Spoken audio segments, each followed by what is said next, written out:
Hello বন্ধুরা, NK পুটুরকমারি তোমাদেরকে স্বাগত। আমি নিয়ে চলে এসেছি আজকে পাস্তার রেসিপি। চলো দেখিয়ে দিই তোমাদেরকে কিভাবে আমি বানাই পাস্তার রেসিপি। কোনো ভ্যারাইটিস নাই, কোনো রকম মশলা ছাড়াই অল্প উপকরণ দিয়ে বানিয়ে ফেলবো। বাড়িতে থাকা উপকরণ দিয়েই হবে পাস্তার রেসিপি আজকে, একদম সহজভাবে। প্রথমে পাস্তাগুলোকে নিয়ে পরিমাণ মতো পানি দিয়ে পাস্তাগুলোকে ভালোভাবে সেদ্ধ করে নিতে হবে, আর বদবদ করে ফুটিয়ে সেদ্ধ করে নিতে হবে। আর সেদ্ধ করার সময় নাড়াচাড়া করতে হবে। সেদ্ধর সময় কিন্তু কোনো কিছু দিচ্ছি না। আগের দিন যেরকমভাবে বানিয়েছিলাম এটা কিন্তু সেরকমভাবে না, একটু অন্যরকমভাবে। নিয়েছি ধনেপাতা কুচি, টমেটো কুচি, পেঁয়াজ কুচি, আর একটা ম্যাগি মশলা, আর একটা কাঁচা লঙ্কা, আর এখানে নিয়েছি সস। আর কিছু লাগবে কি, একটা ডিম। এবার চাইলে তোমরা অনেক কিছুই দিতে পারো, আমি এর থেকে আর বেশি কিছুই দিচ্ছি না। পাস্তাগুলো ততক্ষণে সব কিছু রেডি করতে করতে সেদ্ধ হয়ে গেছে। এগুলোকে এবার ছাঁকনা দিয়ে ছেঁকে নিলাম। এবার তার মধ্যে এগুলোকে ঠান্ডা পানি দিয়ে একটু ধুয়ে নিলাম, তাহলে একটা গায়ে একটা লেগে যাবে না। এবার গ্যাসে আর একটা কড়া বসিয়ে তার মধ্যে পরিমাণ মতো তেল দিয়ে দিলাম। তেলটা একটু গরম হয়ে আসলে তার মধ্যে ডিমটাকে ভেঙে দিচ্ছি। এবার ডিমের উপর অল্প সামান্য লবণ ছড়িয়ে ডিমটাকে ভুজিয়া বানিয়ে নিচ্ছি। ডিমটাকে ভুজিয়া বানিয়ে তুলে নেব।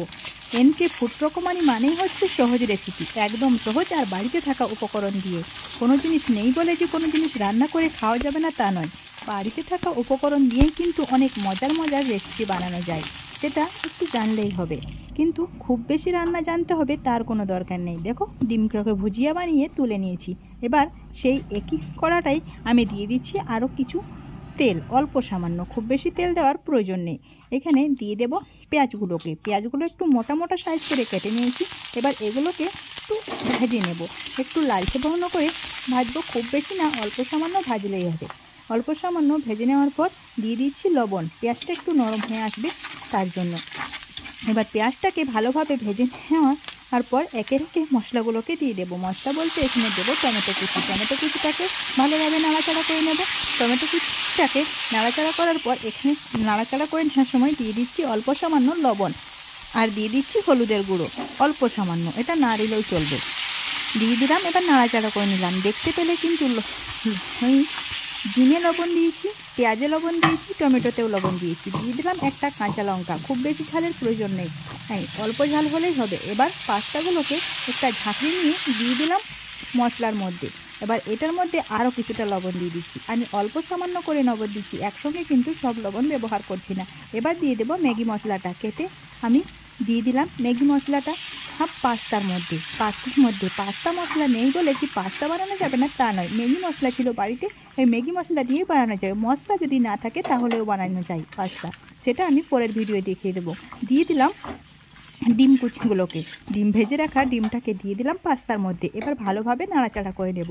এবার শেষ পর্যায়ে দিয়ে দিচ্ছি সসটাকে দিয়ে কিছুক্ষণ নাড়াচাড়া করে নেব। ওই সসটাকে দিতে হবে। এবার এই সসটা দেবে তোমাদের পছন্দের মতো, প্রয়োজন মতো, কারণ সস সবাই অনেকেই অনেক রকমভাবে পছন্দ করে। কেউ বেশি সস পছন্দ করে, কেউ আবার বেশি সস দিলে খেতে পারে না। তাই আমার বাড়িতে বেশি সস দিলেই খেতে পছন্দ করে, তাই আমি একটু বেশি সস ব্যবহার করেছি। এবার লাস্ট পর্যায়ে দিয়ে দিলাম ধনেপাতা কুচি।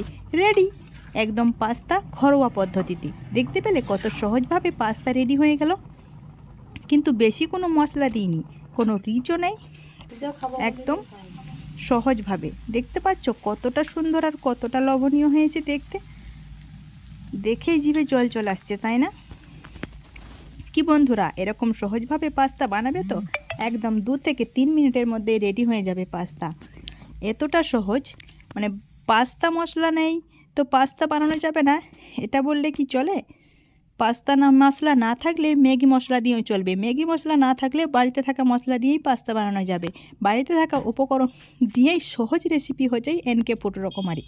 গুছিয়ে কথা বলতে পারি না, কিন্তু রান্নাটা যেরকমই করি, যেমন তেমন রান্না হলেও রান্নার স্বাদ কিন্তু সত্যিই অসাধারণ। আমি বলি না, সবাই বলে। টাটা বন্ধুরা।